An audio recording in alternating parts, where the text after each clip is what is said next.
Guys, welcome back. Myself S K Agarwal और आज अपन बात करेंगे state eligibility test 2020 life science paper second Maharashtra.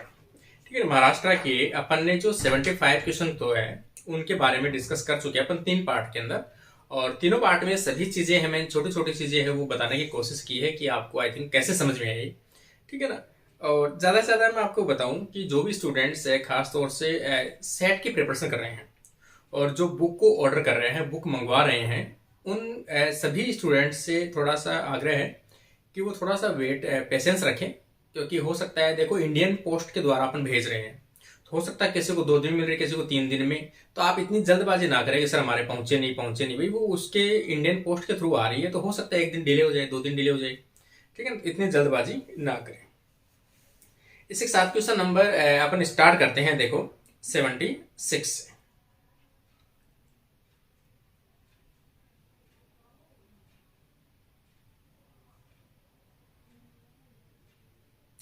ठीक है, अभी ज्यादा से ज्यादा जो क्वेश्चन जो भी स्टूडेंट है सेट की प्रिपरेशन कर रहे हैं उन सब के लिए मैं कह रहा हूं आपको कि क्वेश्चन सोल्व ज्यादा से ज्यादा कीजिए आप। ठीक है ना। किसी भी एग्जाम को क्वालिफाई करने के लिए आपको क्वेश्चन ज्यादा से ज्यादा इंपॉर्टेंट रहते हैं और आप ज्यादा से ज्यादा क्वेश्चन जो है वो सोल्व करने चाहिए। ये मेरी एक एडवाइस आप लोगों के लिए, अगर आप प्रिपरेशन कर रहे हो तो। ठीक है ना। अभी थोड़ा सा टाइम लग गया था आज का क्लासेस के अंदर, काफ़ी लेट हो गया टाइम का, क्योंकि वाइफ की थोड़ी तबीयत है वो थोड़ी ख़राब थी। इसलिए मैंने थोड़ा सा खाना बनाया था उनके लिए। उनका आज आप खाना बना के खिलाओ, तो खाना बनाया मैंने अभी, इसलिए थोड़ा सा डिले हो गया था। ठीक है ना। अभी क्वेश्चन नंबर अपन देखते हैं 76 जो क्वेश्चन नंबर है वो अपन देखते हैं यहाँ पर। ठीक है, देखो 76 जो क्वेश्चन है, कोइड कोकिलिया इज फाउंड। ये सिंपल सा है कि जो कोकिलिया स्ट्रक्चर है वो ईयर की 3 स्ट्रक्चर होती है, आउटर ईयर, मिडल ईयर और इनर ईयर। इनर ईयर के अंदर अपन देखें तो कुछ इस प्रकार की स्ट्रक्चर होती है। आप लोगों ने शुरू से भी पढ़ी होगी, कुछ इस प्रकार की स्ट्रक्चर होती है, इस प्रकार की स्ट्रक्चर होती है। और इसी को अपन क्या कहते हैं, कोकिलिया कहते हैं। ठीक है ना। कोकिलिया का जो ऑर्गन है या उनमें जो सेल होती है, खास तौर से अपन बात करें इसमें हेयर सेल्स पाई जाती है। हेयर सेल जो है वो क्या करता है, जो भी साउंड वेव्स आती है अपने कान के अंदर, उनको क्या करता है, साउंड को इलेक्ट्रिकल जो साउंड है, मैकेनिकल साउंड है, उसको क्या करता है, बायोलॉजिकल साउंड में कन्वर्ट करता है। तो सुनने के लिए रेस्पॉन्सिबल जो ऑर्गन है, ऑर्गन ऑफ कॉर्टी। ठीक है ना। कई बार देखो क्वेश्चन पूछा जाता है कि ईयर के अंदर किसी भी चीज को लिसनिंग के लिए, सुनने के लिए ऑर्गन कौन सा रेस्पॉन्सिबल है, तो ऑर्गन ऑफ कॉर्टी। याद रखना भी, ऑर्गन ऑफ कॉर्टी किसमें है, कोकिलिया में। ऑर्गन ऑफ कॉर्टी में पर्टिकुलर सेंसर सेल्स पूछी जाए आपसे कि पर्टिकुलर सेल्स कौन सी होती है, तो वहां पर होती है हेयर सेल्स। हेयर सेल्स पे ऊपर पाए जाते हैं चैनल। ठीक है ना। वो चैनल जो होते हैं, ट्रांसपोर्ट चैनल होते हैं, वो किसके लिए रेस्पॉन्सिबल होते हैं, वो मैकेनिकल गेटेड चैनल होते हैं। जैसे ही आवाज की वेव जाती है वो गेट ओपन हो जाती है और आयंस अंदर एंटर कर जाते हैं। ये पूरा फंक्शन बताया मैंने आपको इनर ईयर का, कोकिलिया का फंक्शन। तो इसे पूछा है जो coiled cochlea is found in mammals, अपने अंदर पाया जाता है। तो इसका सिंपल सा जो राइट आंसर है वो कौन सा हो जाएगा, ए ऑप्शन इसका राइट आंसर है। नेक्स्ट क्वेश्चन अपन देखते हैं 77 का।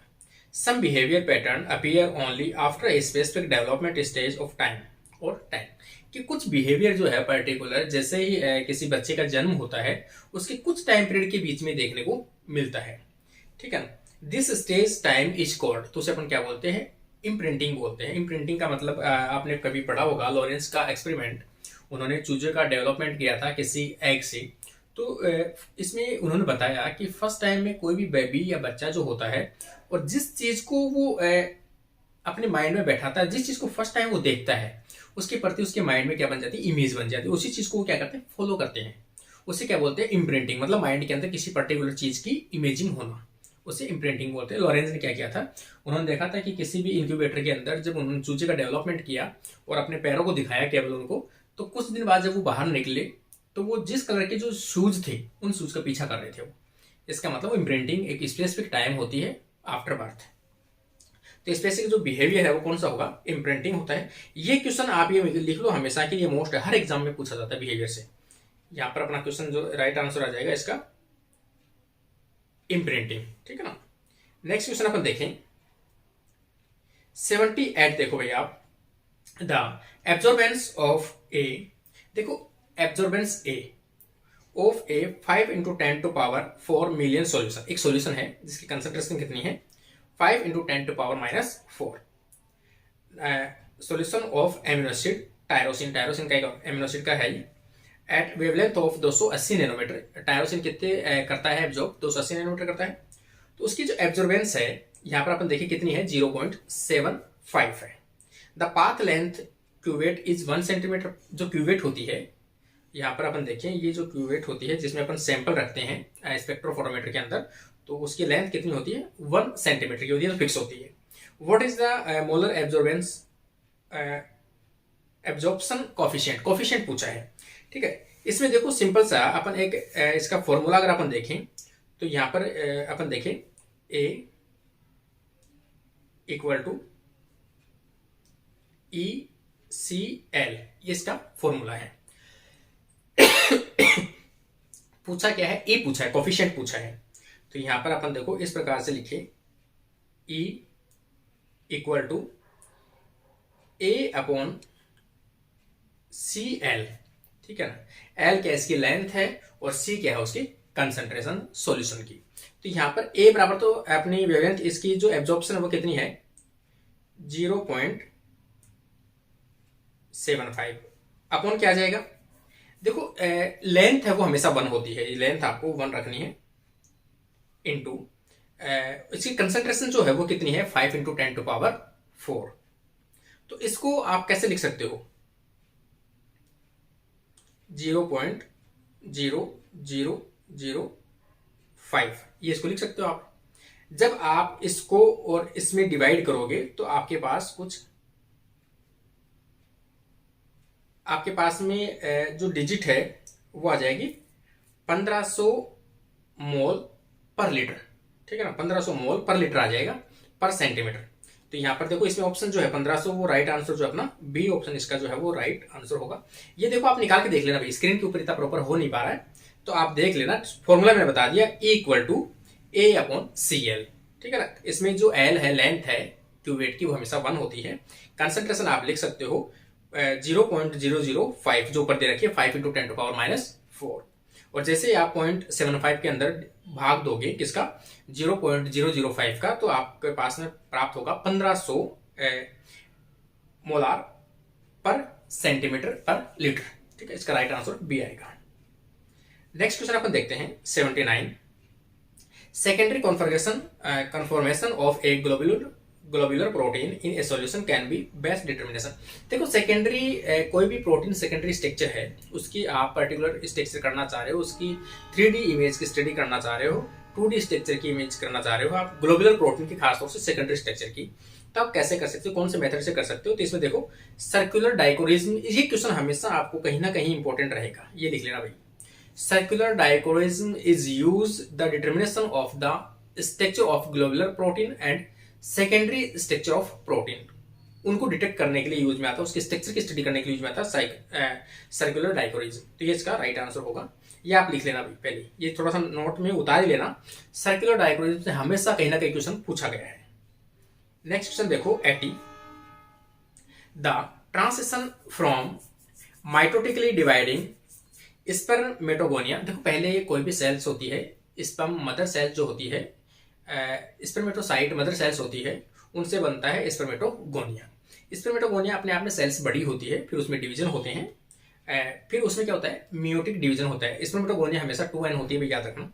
और इसमें क्या होता है मियोटिक डिवाइड होता है, और वो किसमें कन्वर्ट होता है स्पर्मेटोसाइट में, प्राइमरी स्पर्मेटोसाइट और सेकेंडरी स्पर्मेटोसाइट, ठीक है ना। इज प्रमोटेड बाई, तो जो oogonia है स्पर्मेटोसाइट में कन्वर्ट होता है मियोटिक डिवीजन के कारण से, तो उसको प्रमोट किसके द्वारा किया जाता है, तो वो स्टेम सेल फैक्टर के द्वारा प्रमोट किया जाता है। तो ये स्टेम सेल फैक्टर जो है वो खासतौर से सेल के प्रोलिफरेशन के लिए रेस्पॉन्सिबल है, सेल की मल्टीप्लिकेशन के लिए रेस्पॉन्सिबल है, सेल की पर्टिकुलर उसकी ग्रोथ के लिए रेस्पॉन्सिबल है। तो ये इसमें जो है यूज में आता है, तो इसका राइट आंसर जो होगा stem cell factor. Next question अपन देखें 81, द नर्व इम्पल्स। देखो नर्व इम्पल्स जो है वो आप ऐसे ये न्यूरॉन्स है यहाँ पर, इस प्रकार से यहाँ पर ये एन टर्मिनल है, ये इसका टर्मिनल है, और यहाँ पे कुछ इस प्रकार से डेंड्राइट्स निकले रहते हैं। इस प्रकार से इनकी जो सूचना है यहाँ से अपन देखें तो इधर भी जाती है और इधर भी जाती है, ठीक है ना, सूचना। तो nerve impulse can propagate in both direction in an axon, axon के दोनों डायरेक्शन में सूचनाएं जाती है। तो इसका जो राइट आंसर होगा वो होगा ये वाला, ठीक है ना। Nerve impulse can propagate in both direction of the axon, axon के दोनों डायरेक्शन में जा सकती है। नेक्स्ट क्वेश्चन अपन देखिए 82। 82 में देखो विच of the following sequence of biome, ये देखो बायोम्स पूछा गया है, वैसे तो इसमें बायोमास लिखा हुआ है लेकिन बायोम्स होगा शायद ये। Sequence of biomes is not correct, इनमें से बायोम्स के सीक्वेंस करेक्ट नहीं है। तो यहां पर अपन देखते हैं,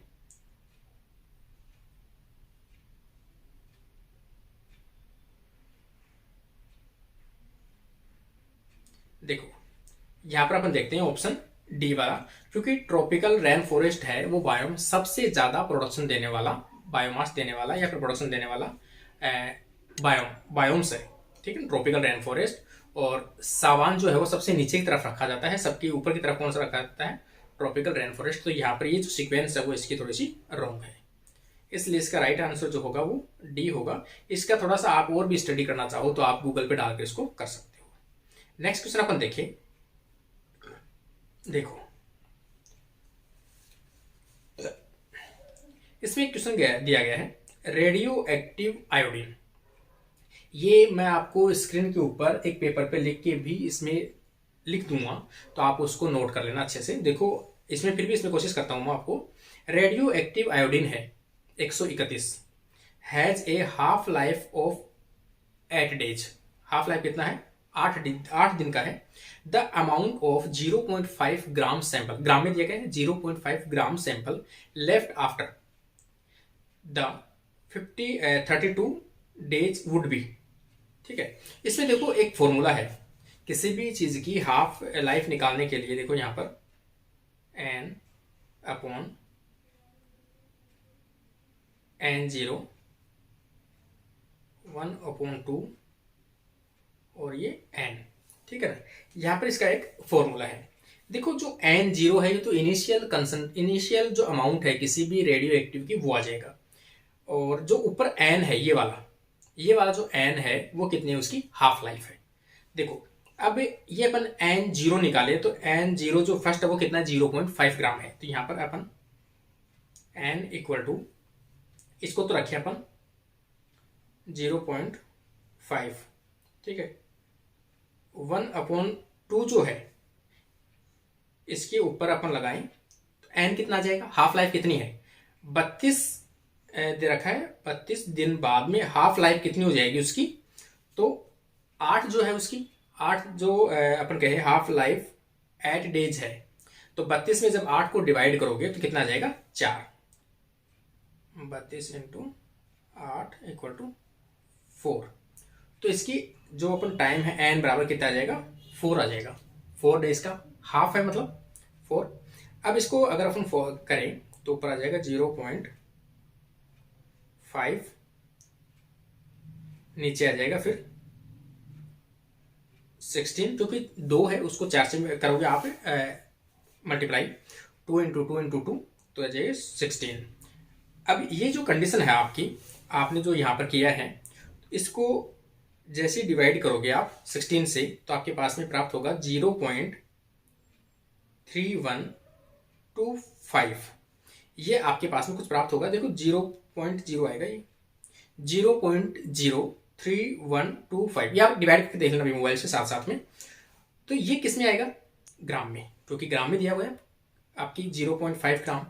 अब इसको ऑप्शन में देखो मिलीग्राम में दिया गया है, मिलीग्राम में करोगे तो 1000 से मल्टीप्लाई कर दो इसको, तो 1000 से जैसे मल्टीप्लाई करोगे तो यहाँ पर आ जाएगा 31.255 मिलीग्राम, ये आ जाएगा 3.25 मिलीग्राम। तो ऑप्शन है इसमें 31.25, इसमें देखो सी ऑप्शन जो है इसका वो राइट आंसर होगा, ये वाला। ये आप इसको निकाल के देख लेना, मैंने आपको बता दिया है n इक्वल टू n0 1/2 ऊपर ब्रैकेट लगा के n लगा देना, होल स्क्वायर n आ जाएगा।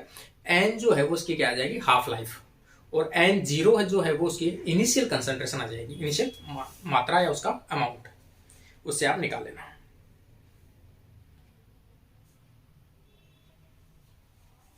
नेक्स्ट क्वेश्चन अपन देखें 82। ATP can be formed from ADP. ATP किससे बनता है, एडीपी जब उसके फॉस्फेट आके जुड़ता है। Direct transfer of A phosphorylation from the, देखो एक चीज मैं बता दूं आपको, ये क्वेश्चन हमेशा आपको याद रखना, एटीपी का सिंथेसिस दो प्रकार से होता है। एक तो देखो ईटीएस में होता है फॉस्फोराइलेशन, मतलब माइटोकॉन्ड्रिया या फिर क्लोरोप्लास्ट दोनों में होता है, ठीक है। उसके अलावा यदि विदाउट ईटीएस, विदाउट माइटोकॉन्ड्रिया या विदाउट क्लोरोप्लास्ट, यदि कोई भी फॉस्फेट एडीपी के जुड़ जाए और डायरेक्ट एटीपी बना दे, समझ रहे हो, किसी भी रिएक्शन में एडीपी से फॉस्फेट जुड़कर डायरेक्ट अगर एटीपी बना दे तो उसे क्या बोलते हैं, सबस्ट्रेट लेवल फॉस्फोराइलेशन बोलते हैं। जैसे अपन बात करें ग्लाइकोलाइसिस में सबस्ट्रेट लेवल फॉस्फोराइलेशन होता है। क्रेब साइकिल में भी एक जगह सबस्ट्रेट फॉस्फोराइलेशन होता है, डायरेक्ट जीटीपी जो जीडीपी है वो कन्वर्ट जीटीपी में कन्वर्ट होता है, तो उसमें किसी भी ईटीएस की आवश्यकता नहीं है। सेम इसी प्रकार से इसमें पूछा है ATP can be formed from ADP, direct ADP से एटीपी बन जाए। Direct transfer of a phosphate group या phosphoryl group from the phosphoenol pyruvate, phosphoenol pyruvate से जो पायरुवेट बनता है उस टाइम पे एटीपी बनती है। Such type of reaction is called the phosphorylation, substrate phosphorylation कहते हैं उसे। तो यहाँ पे इसका राइट आंसर दे देखो सबस्ट्रेट लेवल फॉस्फोराइलेशन, जो क्रेब साइकिल में भी होता है एक, और दो जगह होता है इसके अंदर ग्लाइकोलाइसिस के अंदर, ठीक है ना, ये इसका राइट आंसर होगा। 85 में अपन देखें which of the following virus has DNA as its genome, ठीक है ना, इसके जीनोम में कौन सा ऐसा वायरस है जिसके जीनोम के अंदर डीएनए पाया जाता है एज जेनेटिक मटेरियल। तो यहाँ पर कैलीफ्लावर जो मोजेक वायरस है उसमें डीएनए पाया जाता है, जबकि इनमें एचआईवी में टोबैक मोजेक वायरस और कुकुम्बर मोजेक वायरस जो है इनमें सब में आरएनए जेनेटिक मटेरियल पाया जाता है। कैलीफ्लावर जो है इसमें डीएनए पाया जाता है। नेक्स्ट क्वेश्चन अपन देखें 86। Two proteins have the same molecular weight. ये देखो क्वेश्चन नंबर 13 यूनिट का है भाई। एक तो सर्कुलर डाइकोटोमिज्म अभी मैंने बताया, क्वेश्चन नंबर 13 यूनिट का था। दूसरा क्वेश्चन ये आ गया, ये भी कितना है 13 नंबर यूनिट का जो है बायोलॉजी, मेथड ऑफ बायोलॉजी, ठीक है ना। तो यहाँ पर टेक्निक्स पूछी गई है। Two proteins have the same molecular weight, कोई भी दो प्रोटीन है, ठीक है ना, उनका मोलिकुलर वेट कितना, सेम आइसोइलेक्ट्रिक क्वांटिटी, तो इसका पीआईबी कैसा है, same. The best way to resolve them would be by, कौन सी टेक्निक से आप इनको सेपरेट करोगे, इलेक्ट्रोफोरेसिस से तो नहीं होगा क्योंकि इनमें आयन सेम है। आयन एक्सचेंज से होगा तो इससे भी नहीं होगा क्योंकि आयन सेम है इसमें। और एक है क्रोमेटोफॉक्सिंग, इससे फोकस से वो होगा नहीं, क्रोमेटोफॉक्सिंग से। अब एक आती है रिवर्स फेज क्रोमेटोग्राफी, एचपीएलसी, ठीक है ना। किसके टाइप है, रिवर्स फेज क्रोमेटोग्राफी है वो एचपीएलसी का टाइप है। इसमें क्या होता है कि जो कॉलम होता है इस प्रकार से, इनको अलग अलग ग्रेडियंट होता है इसमें, हाइड्रोफोबिक ग्रेडियंट। किसके अकॉर्डिंग सेपरेट होता है इसमें, हाइड्रोफोबिक नेचर के अकॉर्डिंग। इसमें स्टेशनरी फेज लगी होती है, हाइड्रोफोबिक मॉलिक्यूल है उनके अकॉर्डिंग। तो देखो कोई भी प्रोटीन है उनका सबका नेचर, कोई का कम हाइड्रोफोबिक, कोई का ज्यादा हाइड्रोफोबिक, कोई का उससे ज्यादा हाइड्रोफोबिक। तो चार जो प्रोटीन अगर मान लो आप ले रहे हो या दो प्रोटीन इसमें दी गई है, दोनों को सेपरेट करना है तो आप कैसे कर सकते हो, उनके हाइड्रोफोबिक नेचर के आधार पर आप उनको सेपरेट कर सकते हो। जिसका हाइड्रोफोबिक पॉइंट ज्यादा होगा वो हमेशा बाद में निकलेगी, मतलब ऊपर रह जाएगी। जिसका हाइड्रोफोबिक लो होगा, मतलब कम हाइड्रोफोबिक होनी है वो, तो वो पहले निकल जाएंगे यहाँ से इस प्रकार से। और हाइड्रोफोबिक ज्यादा नेचर का होगा वो हमेशा बाद में निकलेगा। इसका मतलब आप इसको रिवर्स फेज क्रोमेटोग्राफी एचपीएलसी के द्वारा इसको सेपरेट कर सकते हो, based according to hydrophobic nature. तो इसका जो राइट आंसर है वो आ जाएगा सी ऑप्शन, ठीक है ना। नेक्स्ट क्वेश्चन अपन देखें 87। The unit of pollen dispersal in Calotropis. Calotropis के अंदर देखो जो पोलन ग्रेन्स है, पोलन ग्रेन्स के स्ट्रक्चर जो है पोलन ग्रेन के रूप में नहीं पाए जाते, एंथर के रूप में नहीं पाया जाता है। वहां पर जो स्ट्रक्चर है उसकी कुछ इस प्रकार की एक स्ट्रक्चर होती है, इस प्रकार से, और इनके अंदर पोलन ग्रेन्स जो है वो भरे रहते हैं। ये कंप्लीट जो स्ट्रक्चर है इसको तो बोलते हैं ट्रांसलेटर। ट्रांसलेटर कैलोट्रोपिस फैमिली में पाया जाता है, आक की फैमिली में पाया जाता है। ट्रांसलेटर है ये, ठीक है ना। ट्रांसलेटर में 1 पेयर ऑफ पोलिनिया पाया जाता है, तो ये दोनों क्या है, पोलिनिया है। इन पोलिनिया के अंदर क्या होता है, पोलन ग्रेन्स होते हैं, ठीक है ना। तो ये इसका जो राइट आंसर है वो कौन सा जाएगा, पोलिनियम। तो क्या पाया जाता है, डिस्पर्जल पोलिनियम पाया जाता है। पोलिनियम जुड़ के एक पेयर पोलिनियम पाया जाता है, उसको स्ट्रक्चर को कहते हैं ट्रांसलेटर। ट्रांसलेटर किसमें पाया जाता है, कैलोट्रोपिस। कैलोट्रोपिस मतलब एस्क्लेपिडिएसी फैमिली के अंदर। तो इसका जो राइट आंसर है वो आ जाएगा pollinium, Asclepiadaceae family. Next question अपन देखें, 88 root inducing plasmid was derived from. देखो रूट इंड्यूसिंग एक सूट गोल इंड्यूसिंग डिजीज अपन कह सकते हैं, वो तो होता है एग्रोबैक्टीरियम ट्यूमिफेसियंस के द्वारा। यहाँ पर पूछा गया है रूट इंड्यूसिंग RI, मतलब जो एग्रोबैक्टीरियम राइजोजीन्स है उसके द्वारा खोज किया जाता है। तो इसका राइट आंसर जो है एग्रोबैक्टीरियम राइजोजीन्स है, बी नंबर। उसी से बैक्टीरिया प्लाज्मिड जो प्राप्त होता है वो RI प्लाज्मिड प्राप्त होता है, root inducing plasmid RI plasmid. और ऊपर वाला जो एग्रोबैक्टीरियम ट्यूमिफेसियंस है इससे प्राप्त होता है TI प्लाज्मिड, जो एक नेचुरल जेनेटिक इंजीनियर है। मतलब वो किसी भी जीन को, डिजायर्ड जीन अगर अपन उसमें डाल दें तो वो जीन क्या करता है, अपने डिजायर्ड जो प्लांट है उसके अंदर इंसर्ट कर सकता है और वहाँ पर अपना जीन है उसके जीनोम में इंसर्ट कर सकता है, जिसके द्वारा अपन जो ट्रांसजेनिक प्लांट्स वो बना सकते हैं, ठीक है ना। ये मैंने टॉपिक पढ़ा रखा है आपको, एग्रोबैक्टीरियम का टॉपिक जो है वो मैंने प्ले लिस्ट में डाल रखा है, आप देख लेना। इतना इंपॉर्टेंट है कि आप किसी भी एग्जाम बैठ जाना, एग्रोबैक्टीरियम से हमेशा क्वेश्चन पूछा जाएगा, 1 या 2 क्वेश्चन, ठीक है ना। वो देख के जाना जो भी सेट की प्रिपरेशन कर रहे हैं भैया आप लोग। नेक्स्ट क्वेश्चन अपन देखें, सिनेप्टोजेनेसिस हेल्प इन। सिनेप्टोजेनेसिस क्या है, देखो अपन देखें,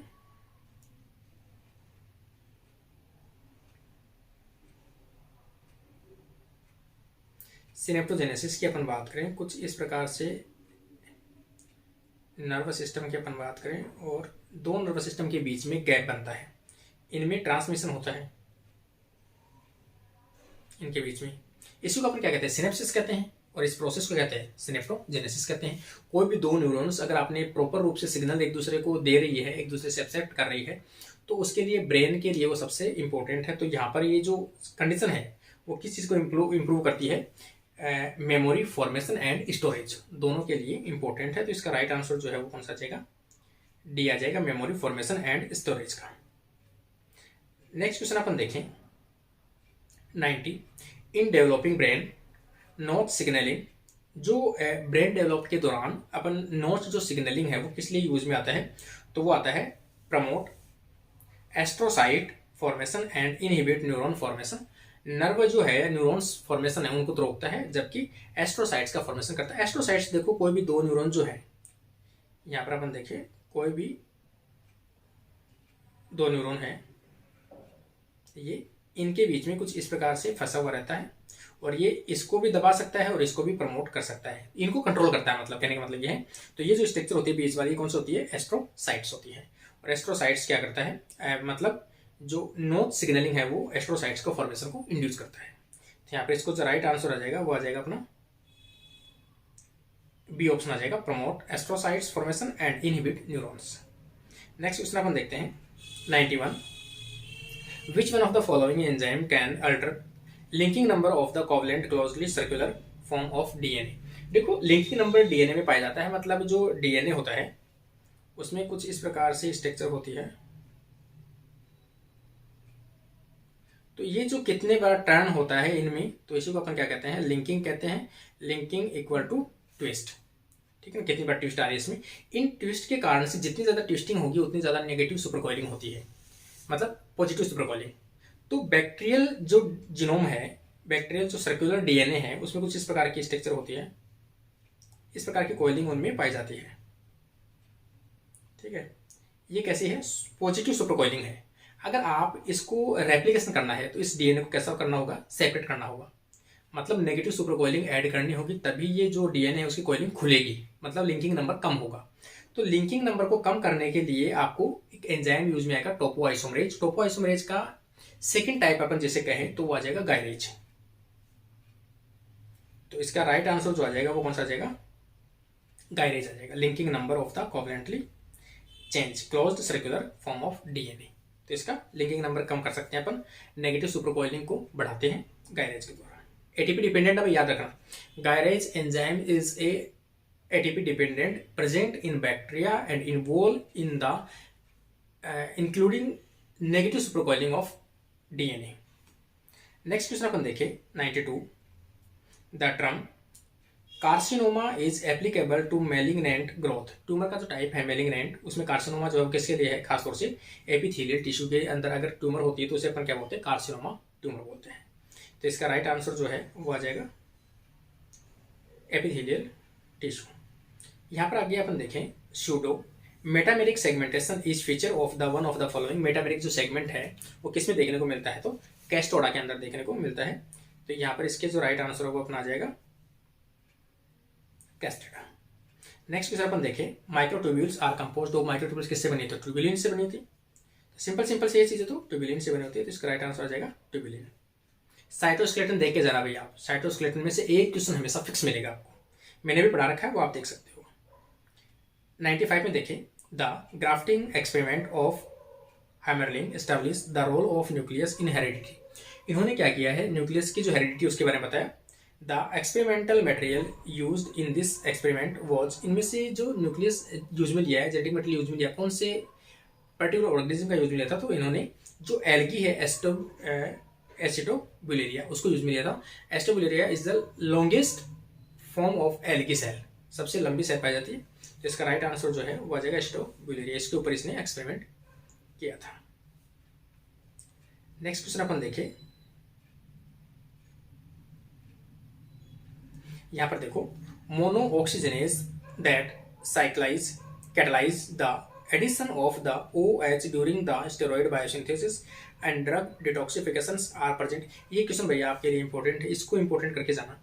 डिटॉक्सिफिकेशन का जब भी कहीं क्वेश्चन आए और बाहर से कोई आने वाला प्रोडक्ट है उसको डिग्रेड करने के लिए आए और टॉक्सिक शब्द अपन कहीं यूज में आए, टॉक्सिक सब्सटेंस है उसको नॉर्मल में कन्वर्ट करना हो, उसके लिए कौन से सेल ऑर्गेनल रेस्पॉन्सिबल है, तो स्मूथ एंडोप्लाज्मिक रेटिकुलम रेस्पॉन्सिबल है। दूसरा चीज स्मूथ एंडोप्लाज्मिक रेटिकुलम जो है वो कैल्शियम को स्टोरेज करता है, कैल्शियम आयंस को, मसल्स कंस्ट्रक्शन में यूज आता है। इसके अलावा लिपिड बायोसिंथेसिस के अंदर कभी पूछा जाता है, लिपिड बायोसिंथेसिस के लिए कौन सा ER यूज में आता है, तो स्मूथ एंडोप्लाज्मिक रेटिकुलम यूज में आती है। सभी चीज लिख लेना, लिपिड बायोसिंथेसिस में कैल्शियम को स्टोरेज करना, मसल्स कंस्ट्रक्शन को कंट्रोल करना, और इसके अलावा डिटॉक्सिफिकेशन में यूज में आता है। जिनोबायोटिक्स कोई मॉलिक्यूल आ गया है उसको तोड़ने के लिए। तो इसका राइट आंसर जो आ जाएगा वो आ जाएगा अपना स्मूथ एंडोप्लाज्मिक रेटिकुलम। ये नेक्स्ट क्वेश्चन अपन देखें 97। ये देखो भी थोड़ा सा ये क्वेश्चन शायद इतना देखा हुआ है नहीं, अभी याद नहीं आ रहा। एरिनोकोला एम्फीट्राइट आर, ये थोड़ा सा मैं आपको हो सकता है अगले वीडियो में देख के बता दूंगा, थोड़ा एकदम एकदम आ नहीं रहा है, क्लिक नहीं हो रहा माइंड में, ठीक है ना। नेक्स्ट क्वेश्चन अपन देख रहे हैं 98। थैंटोफोरिक dysplasia in which growth plates of ribs and limbs fail to proliferate leading to the death of baby soon after its birth। जन्म के बाद में कुछ दिनों के बाद जो बेबी है वो मर जाता है। Is due to the mutation in pathway, कौन से पाथवे के अंदर म्यूटेशन होने के कारण से, तो खास तौर से दोनों पाथवे आ जाएंगे इसमें, RTK and JA state pathway. तो इसमें दोनों ही पाथवे हैं, तो इसमें ऑप्शन 2 पर दे दिए, इसलिए मतलब A भी मानो और B भी मानना अपने को। नेक्स्ट क्वेश्चन देखिए हेटेरोसिस्ट फ्रॉम साइनोबैक्टीरिया कंटेन। तो साइनोबैक्टीरिया जो हेटेरोसिस्ट आपको सबको पता है नाइट्रोफिक्सेशन के लिए काम आता है और उसमें एंजाइम पाया जाता है नाइट्रोजिनेज। तो इसका जो राइट आंसर हो जाएगा वो जाएगा नाइट्रोजिनेज। आज का नेक्स्ट क्वेश्चन देखें और महाराष्ट्र का 2020 का जो पेपर है इसका लास्ट क्वेश्चन देखिए अपन। तो which hormone is involve in the counter acting apical dominance induced by auxin. देखो ऑक्जिन जो है वो एपिकल डोमिनेंस को बढ़ाता है, जबकि साइटोकाइनिन है उसको तोड़ता है, साइटोकाइनिन ब्रांचेस को इंड्यूस करता है। तो यहाँ पे इसके जस्ट ऑपोजिट कौन सा हो जाएगा, ऑक्जिन के जस्ट ऑपोजिट, तो आ जाएगा साइटोकाइनिन। इसका राइट आंसर जो है वो आ जाएगा साइटोकाइनिन, जो एपिकल डोमिनेंस को ब्रेक करता है। इस प्रकार से आपके जो आज के 100 क्वेश्चन हैं वो कंप्लीट होते हैं, 4 पार्ट के अंदर बना दिए हैं। और अगला कल जो है वो अपन नया पेपर लेके आएंगे। खासतौर से जो भी बुक परचेज कर रहे हैं उनके लिए मैं कर रहा हूँ कि जो पेपर उनको समझ में नहीं आते, हिंदी में है, तो उनके लिए प्रैक्टिस भी हो जाएगी और जो स्टूडेंट पढ़ रहे हैं रेगुलर उनके लिए बेनिफिट भी हो जाएगा। प्रत्येक क्वेश्चन को थोड़ा एक्सप्लेन भी कर देता हूँ जितना टाइम मिलता है उसके अकॉर्डिंग। तो ज़्यादा से ज़्यादा अपने फ्रेंड्स तक ये शेयर जरूर किया जाएगा और कमेंट करके जरूर बताइए आपको किस प्रकार से पसंद आता है। कोई डाउट है तो भी आप कमेंट कीजिए। आज के लिए अपनी क्लास यहीं कंप्लीट होती है। Thank you friends.